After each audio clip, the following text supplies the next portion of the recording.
जय सद्गुरू.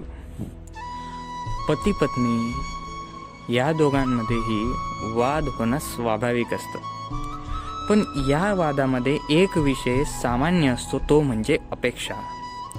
प्रत्येक पत्नीला त्याच्या पतीकडून अपेक्षा असतात आणि प्रत्येक पतीला त्याच्या पत्नीकडून अपेक्षा असतात. पण ह्या अपेक्षा मनुष्य पार करता करता काही गोष्टी विसरून गेलेला असतो. मग आपण आज या अपेक्षांबद्दल चर्चा करूयात. नेमकं पती पत्नीचं आयुष्य जावं तर जावं कसं, या गोष्टीचं उदाहरण घेऊयात आपण शिवशंकर भगवानांकडून.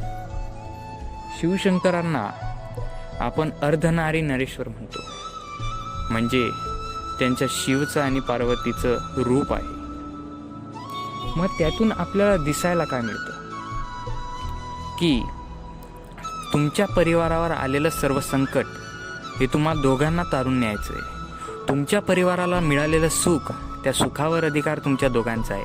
म्हणजेच इथं सोप्या भाषेत बोलायला गेलं तर हे बैलगाडीचं ते चाक आहे जे तुम्हा दोघांकडे विभाजलेलं आहे. एक चाक म्हणजे नवरा, एक चाक म्हणजे बायको. जर बैलगाडी नीट जाऊ द्यायची असेल तर दोघीही चाकं समान परिस्थितीवर असायला हवीत. म्हणजेच दोघांचीही समजूतदारी, दोघांचाही एकमेकांवर असलेला विश्वास हाच त्या गाडीला पुढे घेऊन जाऊ शकतो.